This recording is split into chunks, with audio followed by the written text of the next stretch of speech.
어쩐지 익숙한 이곳, 바로 시채널 방송 앞입니다.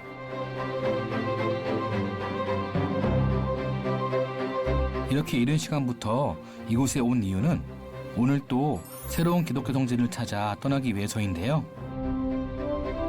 이번에도 버스와 지하철 등의 대중교통을 이용해 방송국에서부터 목적지까지 함께 가보려고 합니다. 지금 현재 시각이 7시 2분경인데요.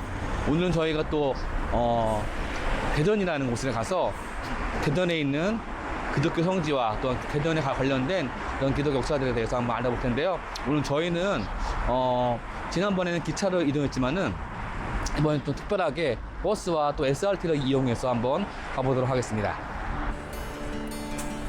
시채널 앞에서부터 수서역까지 환승 없이 한 번에 갈 수 있는 3413번 버스.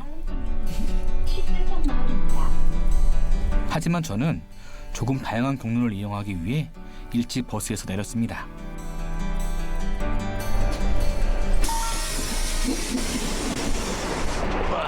문이 열리자마자 느껴지는 바깥의 찬 공기. 서둘러 지하철역으로 발걸음을 옮겨봅니다. 시채널에서 지하철을 타고 이동했다면 5호선 라인의 둔촌동역을 지나게 되는데요. 이곳에서 수서역까지 가기 위해서는 오금역에서 3호선으로 한 번의 환승을 거쳐야 합니다.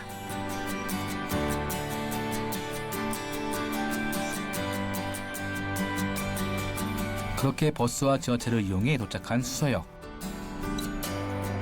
지난 2016년 수서 고속철도가 개통되며 세워진 이곳은 부산역 또는 목포역 방면으로 운행되는 SRT 열차를 이용할 수 있는 곳인데요. 오늘 저희도 이곳에서 SRT 열차를 타고 목적지인 대전으로 가려고 합니다.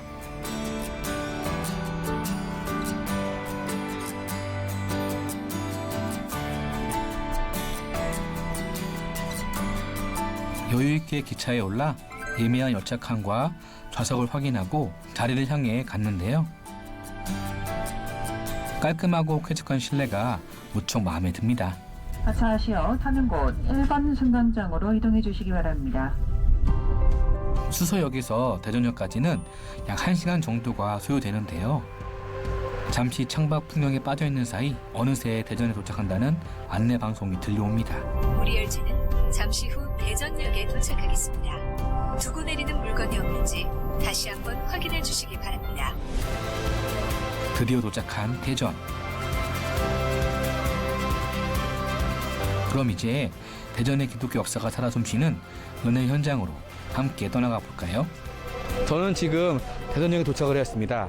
대전은 1900년도 초까지만 하더라도 공주에 속해서 한밭이라고 불리는 작은 농촌 도시였습니다. 하지만 1905년도에 서울과 부산을 잇는 경부선 철도가 요즘으로 말미암아 발전하게 되었는데요. 도시가 발전함에 따라서 교회와 선교사의 역할들이 더욱더 커져갔습니다.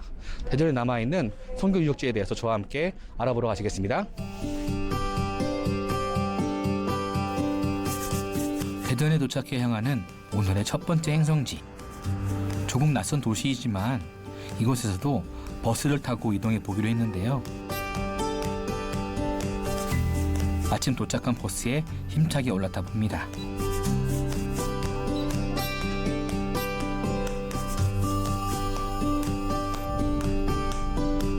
버스가 빠르게 달릴수록 오늘의 목적지와도 조금씩 가까워지는데요.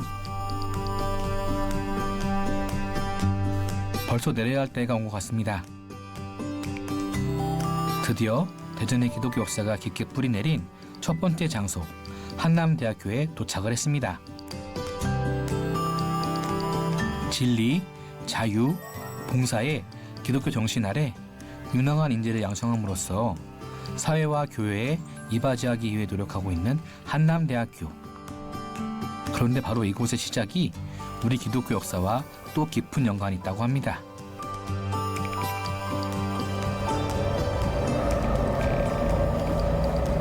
교수님, 저희가 대전하면은 사실 선교지, 선교 역사와 그렇게 관련이 없을 것 같은데 여기도 꽤 보석 같은 곳이 남아 있더라고요.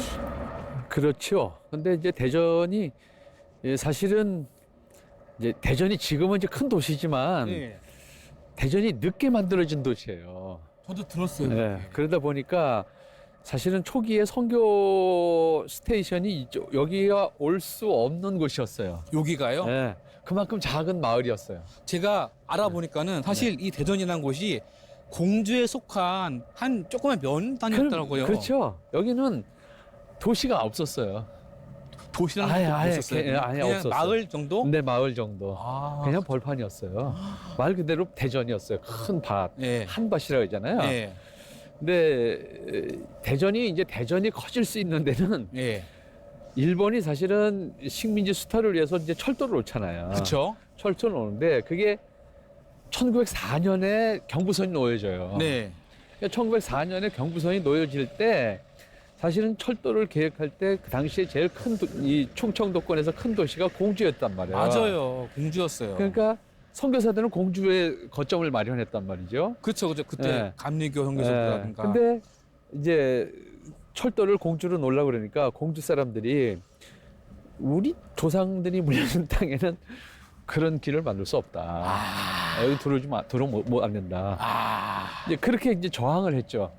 그러니까 그 저항하는 과정 속에 이제 일본 사람들이 그러면 똑바로 내려간다. 예. 그래서 결국은 대전이라는 데를 거쳐 내려갔는데 이거 아무것도 없는 곳이죠. 허우 벌판이었잖아요. 벌판이잖아요. 여기다 역을 딱 만든 거예요. 아, 그러면 여기가 완전히 그냥 신도시가 될 수밖에 그렇죠. 없겠네요. 그러니까 1904년 이후에 만들어지기 시작하는 도시 그렇게 생각하시면 돼요. 아, 그럼 그전에는 그 전에 그냥 도시가 조선시대까지는 그냥 아무것도 없었던 그냥 네. 벌판이었던 곳인데. 벌판에 그저 마을이 조금씩 있었던 그런 곳이었다는 생각하시면 되는 거예요. 그러고 보니까 교수님 생각해보니까 저희가 그때 강경이든 그 다음에 서천이든 군산이든 그런 수로를 통해 가지고 복음을 전달했는데 그렇죠. 이번에는 기찻길이 놓여짐으로 인해 가지고 놓여짐으로써 여기가 이제 도시가 형성되기 시작했죠. 아하. 대전이 작은 소도시에서 오늘날의 광역시로 성장하기까지 그 중심에는 바로 철도가 있었습니다. 현재는 중부지방과 명호남을 잇는 교통의 요지로서 대한민국에서 철도로 가장 많은 수혜를 입으며 큰 발전을 이뤄낸 도시 중 하나라고 할 수도 있을 것 같은데요. 그리고 이제 1913년에 호남선이 만들어져요. 호남선이요. 그러니까 경부선하고 호남선이 갈라지는 것이 이제 대전이 된 거예요. 어쨌든 투역세권이 됐네요. 네, 그러니까 여기가 우리나라 중부 지방의 큰 이제 교통의 요지가 됐죠. 아. 그래서 크기 시작해서 성장한 곳이 이곳인데 예를 들어서 1927년도 통계를 보면 네. 1927년도에 대전의 인구가 16,000명 정도였어요. 얼마 안 됐네요, 진짜. 그러니까 얼마나 생각해보세요. 지금 이거 5대 도시가 됐는데 네. 상상이 안 되는 숫자잖아요. 그쵸. 16,000명이라도 당시에는 사실 큰 도시이긴 했어요. 네. 16,000명 가운데서 6,000명이 일본 사람이야. 아, 거의 그 절반 가까운 사람이 네. 일본 사람이었네요. 3분의 1이 이제 일본 사람이고 3분의 2가 이제 조선 사람이었던 거예요. 아, 많아. 그러니까 그만큼 사실은 네. 여기가 식민지 수탈의 중심지로서의 어떤 기지 역할을 할 수 있는 곳으로 만들어 간 거예요. 중심이야. 그러다 보니까 사실은 초기 선교사들이 네. 여기에 이제 선교 거점을 만들 수 있는 곳이 아니었어요. 그러네요. 나머지 공주가 선교 거점이었고 예. 여기는 공주에서부터 이렇게 선교사들이 내려와서 고을에 전도하는 그런 곳이었어요. 아. 그래서 사실은 대전에 처음 그 대전 지역에 복음이 전해지는 곳은 유성이에요. 유성이요? 예, 유성 지금 감리교회가 네. 최초의 교회로 보통 알려져 있는데 그것은 공주에 있던 선교사들, 네. 그 공주에 있던 선교사들 가운데에서도 대표적으로 이제 그 우리가 샤프 선교사, 제가 알죠. 네. 샤프 선교사님. 그 부인 사에리시 선교사님. 예, 사에리 선교사가 영향을 줘요. 아. 그러면 여기가 네. 거의 그러면 감리교 지역 그렇죠. 지역이었네요. 여기는 그 당시에 공주의 영향을 받았기 때문에 예. 감리교 영향을 받았죠. 아. 그래서 공주의 이제 처음에 공주를 선교하는 데 역할을 했던 사람이 스크랜턴 선교사, 예. 그다음 맥길 선교사, 맥길 선교사. 그다음에 이제 샤프 선교사, 그 다음에 온 사람이 이제 그 우리암 선교사잖아요. 윌리엄 프랭클린. 예. 그렇게 되잖아요. 근데 아. 바로 그 어간에 이제 그 사에리 선교사가 이쪽 지역을 순회하면서 전도를 하게 돼요. 예. 그러다가 이제 그 유성에 한 개종하는 사람을 만나게 됐고 네. 이제 그 사람을 거점으로 해서 거기 공동체가 만들어지게 돼요. 네네네. 그래서 그것이 공동체가 만들어지는 것이 한 1907년 경이에요. 아, 그러니까 다른 지역에 비하면 네. 굉장히 늦은 거죠, 사실은. 그쵸. 굉장히 늦은 거죠. 그만큼 여기는 이제 대전은 예. 이게 관심을 가질 수 있는 중심 도시가 도시권이 아니었어요. 아. 그러다 보니까 여기 좀 늦었죠. 아. 그래서 대전은 오히려 지금 우리가 찾아온 한남대학을 중심으로 하는 이곳은 반면에 또 감리교가 아니라 장로교. 그쵸, 남장로교 되죠. 중심에 그런. 중심에 이제 거점이 됐죠. 네. 그거는 해방 이후에. 아, 해방 이후. 네. 그러면 진짜 늦은 거네요. 네, 그렇죠. 저희가 지금까지 알아봤던 것은 거의 1800년도 말부터 그렇죠, 해가지고 그렇죠. 일제시대까지 하면서 이제 각 그 선교 스테이션에 세워졌는데 뭐 감리교든 장로교든 그런데 여기는 해방 해방 이후면은 이후. 조금 거의 막내라고 볼 수 있겠네요. 그렇죠. 도시의 늦은 발전으로 선교사들의 영향도 조금 늦었던 대전. 선교 초기 호남권을 중심으로 전주와 군산, 목포 등지에 선교 스테이션을 세우고 복음을 전했던 남장로교 역시 대전에서는 광복 이후부터 선교 사역을 펼쳐나가기 시작했는데요. 사실은 선교사들이 이제 우리가 오늘 이제 살펴보게 되는 린턴 선교사가 1940년에 추방을 당해요.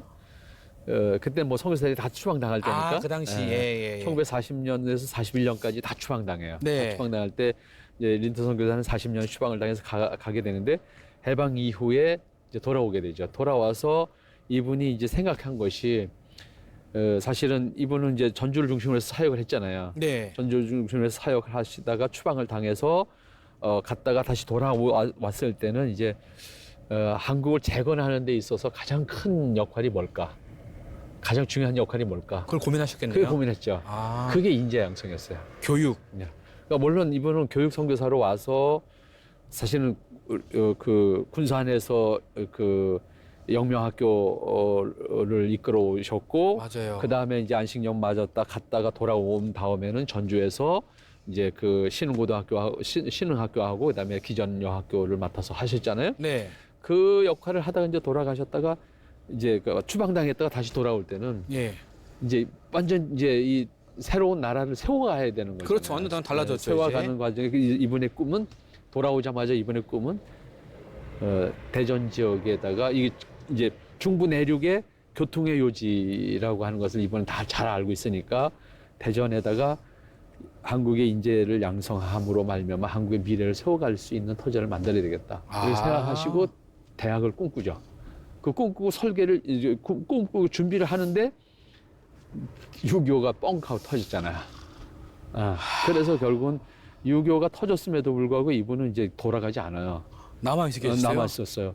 전주에서 남아서 그 성경 가르치는 일을 하고 있다가 그다음에 또 위험한 그 부산까지 가서 부산에서 계속 전도 활동을 했죠. 네. 그러다가 전쟁이 이제 북한이 이제 밀려 올라가고 남쪽은 어쨌든 지금 휴전선 쪽에서는 전쟁을 하고 있지만 이쪽은 이제 전쟁이 없는 상태잖아요. 그러니까 다시 올라오죠. 올라와서 이 학교를 세우게 되는 거예요. 미국 남장로교가 파송한 선교사로 110여 년 전 이 땅에 찾아와 우리나라에 복음의 초석을 놓은 린튼 선교사. 주로 전주, 익산, 군산 등지에서 복음 전파와 교육 선교를 위해 헌신했는데요. 때때로 많은 위기와 어려움도 있었지만 이 땅을 향한 한없는 그의 열정과 사랑 덕에 대전에도 새로운 교육의 장이 열리게 된 것이죠. 그러면은 인동 선교사님은 남장로교 선교사님이었잖아요. 네, 그렇죠. 저희가 그동안 알아봤을 때 남장로교가 세운 선교 스테이션이 전주, 군산, 목포, 광주, 순천이었었는데 그러면 이게 6번째로 굳이 세워진 거예요? 표현하면 이제 그렇게 되겠죠. 아. 근데 여기로 이제 사실은 선교부에서 대학을 대전에다 세우기로 결정하기까지는 쉽지는 않았어요. 이제 거점이 아니잖아요. 그렇죠. 거점이 새로운 도시인 거니까. 아님에도 불구하고 여기다 새로운 곳에 어마어마한 돈을 투자해야 되잖아요. 그렇죠. 이 부지가 한두 평 아니잖아요. 그냥 단순히 한 교회가 아니라 그냥 대학이라면 대학 어마어마한 부지를 마련해야 되고 대학으로 인가받기 위한 이제 인프라가 만들어지기 위해서는 경비가 엄청나게 들고 또 대학 하나를 운영하기 위해서는 교수 요원도 엄청나게 그렇죠. 필요한데 그렇게까지 이제 결정하기까지는 린턴 선교사의 그 뜻이나 그다음에 그 디테일한 계획 그런 것을 통해서 이제 선교부를 설득을 했고 집중하게 됐죠. 그 결과 오늘의 이제 한남대학이 있고 이것을 이 중부권에서의 이제 우리 한국의 큰 인재들을 양성해내는 그런 역할을 한 학교가 됐죠. 당시 선교 거점 도시가 아니었던 대전 지역에 학교를 세우기까지 쉽지 않은 과정들이 있었습니다. 1956년 대전대학이라는 이름으로 마침내 문을 연 이곳은 린튼 선교사의 뜻을 이어받아 합리적 지성인, 창의적 전문인, 선도적 세계인을 양성하기 위해 노력하고 있는데요. 여기 보니까요 또 이렇게 기와 형태, 그다음에 벽돌하고 기와 이렇게 잘 믹스된 건물인데 그러면 이제 여기서부터가 이제 한남대학교가 출발이 된 거겠네요. 그렇죠. 이건 뭐 최초의 건물은 아니지만은 네. 한남대학이 이제 지금은 한남대학이라고 이름이 이제 이제 개명이 됐죠. 개명이 됐는데 아 처음에는 한남대학교 그렇지 아니었어요? 아니었죠. 처음에는 이제 대전 그 인가 받을 때는 대전대학이라고 하는 이름으로 인가를 받았었어요. 네. 그랬다가 1970년대에 와서 사실은 서울의 숭실대학하고 이 대전대학이 법인이 합쳐지면서 당시엔 숭전대학이라는 이름을 가지고 있었어요. 숭전대학교. 네, 아 숭전. 숭의 숭실의 숭, 네, 대전의 네, 전. 네, 아. 숭전대학이라고 그래가지고 숭전대학 서울 캠퍼스, 숭전대학 대전 캠퍼스. 대전 캠퍼스 이렇게 있다가 네. 80년대 들어와서 이제 법인이 따로따로 이제 독립된 법인으로 이제 나누어지면서 서울은 그냥 숭실대학이 되고 여기는 이제 대전대학을 본래 가지고 이름을 가지고 있었지만 그래서 이제 한남대학으로 이제 개명을 해서 오늘 이렇게 됐죠. 그래서 이 건물들은 초기 건물이라고 보면 돼요. 네. 아주 초기는 아니지만 네. 그래도 어쨌든 그 린턴 선교사가 생각했던 대학을 인가받기 위해서 필요했던 시설들을 네. 이제 갖추게 된 건물, 초기 건물이죠. 이거. 그래서 이분의 생각은 이번에 이제 사택도 저쪽에 있습니다만은 네. 이분의 생각은 어떻게 보면 건물 자체가 한국적인 정서와 서양의 그 유용성이라 그럴까? 네. 그거를 이렇게 믹서시킨 건물이잖아요. 네네네. 건물의 어떤 그 지붕은 한옥 구조와 석가래를 다 만들어서 그러니까요. 한옥 구조를 만들었고 네. 대신에 한옥의 이제 약점이 이제 이렇게 높은 건물을 큰 건물을 질 수 없잖아요. 네. 그러니까 이제 콘크리트 기둥을 세우고 그다음에 벽은 이제 벽돌로 이렇게 마감해서 어떻게 보면 한국의 전통적인 그 집의 구조를 가지면서도 실용적인 학교 건물로 이렇게 네. 지은 특징이 있다 이렇게 볼 수가 있죠. 그러게요. 진짜. 그래서 대학 본관 건물로 지금 사용하고 있습니다만은 이것이 한남대학의 어떤 출발의 어떤 것을 보여주는 지금까지도 보여주는 그런 모습을 우리가 여기서 찾아볼 수가 있습니다. 초기 학교가 지어질 당시의 모습과 형태를 그대로 유지하고 있는 인동기념관. 실용적 측면과 한국적인 정서를 모두 고려한 린튼 선교사의 지혜도 엿볼 수 있는 건물인데요. 현재는 대학 본부로 사용되는 건물로서 린튼 선교사의 뜻을 이어가는 한남대학교의 중심이 되었습니다. 사실 이분이 가지고 있는 기록이 많아요. 이분이 당시에 우리나라에 들어온 선교사 가운데 최연소 선교사였어요. 21살에 왔어요. 21살이요? 네.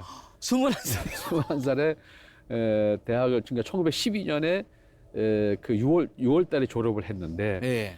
이분은 졸업하기 전에 사실은 선교사로 자원을 해요. 3월 달에. 졸업하기 전에. 그 전부터요? 그래서 6월 달에 졸업식 하고 이분이 9월 20일에 들어와요. 3개월 만에 오신 거네요? 아, 와우. 그러니까 9월 20일에 이분은 다른 데 안 거치고 목포로 바로 돈다고. 서울 안 가시고? 서울 안 가고 목포로 바로 들었다고. 네. 그러니까 이분은 서울 가보지도 못했어. 그러니까 목포에 들어와서 목포에 그해 1912년 9월 20일에 저녁 때 5시에 도착했다고. 그러니까 도착을 해서 거기서 저녁 먹고 그 밤에 군산으로 와.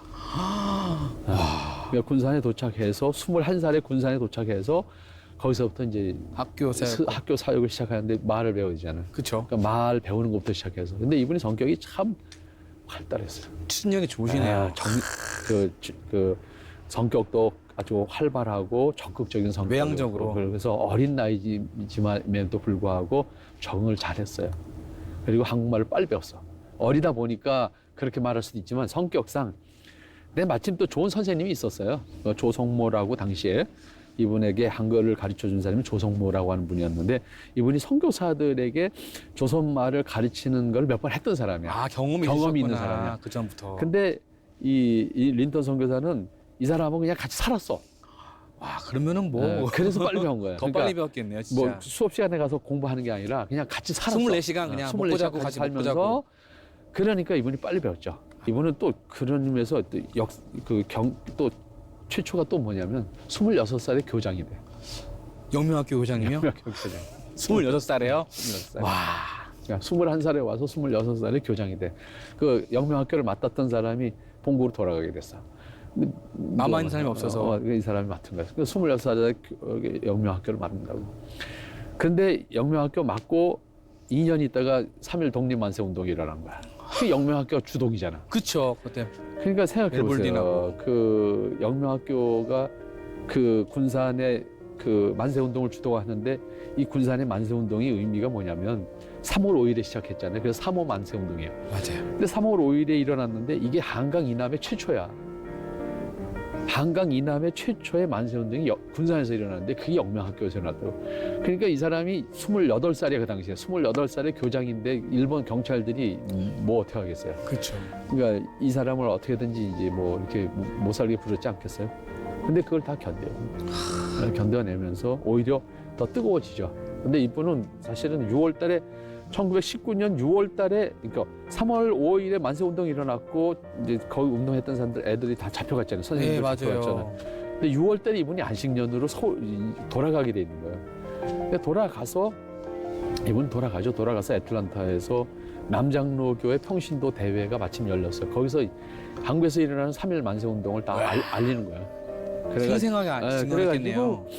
결국은 이분이 나중에 그 훗날에 2010년도인가 이분이 이제 그 독립 유공자 무슨 그 정확한 그 훈장 명칭을 내가 모르겠는데 아무튼 받아요. 예. 그게 인정이 되는 거죠. 그만큼 이제 당시에 그 조선에서 일어났던 3.1 독립 만세 운동의 의미. 그러니까 단순히 뭐 저항했다가 아니야. 왜 이들이 만세 운동을 해야만 했는가라고 하는 것을 논리적으로 설명을 했어요. 우리 이 나라는 뭐 그냥 국가가 없었던 그런 나라가 아니고 분명히 자주권을 가지고 있었던 독립된 문화와 전통과 역사와 그리고 국가적 체계를 가지고 있고 언어를 가지고 있는 나라인데 일본이 강제로 지배를 하고 있다. 이런 논리를 갖고 설명을 했다. 그래서 이분이 알린 그 내용들이 당시 미국 교계 신문들에 다 알려져서 우리나라가 독립국으로서의 어떤 자주권을 가지고 있는 나라라고 하는 걸 인식시키는 작업을 했죠. 그런 역할도 하셨고, 그다음에 돌아와서도 마찬가지예요. 돌아와서는 이제 전주로 가요.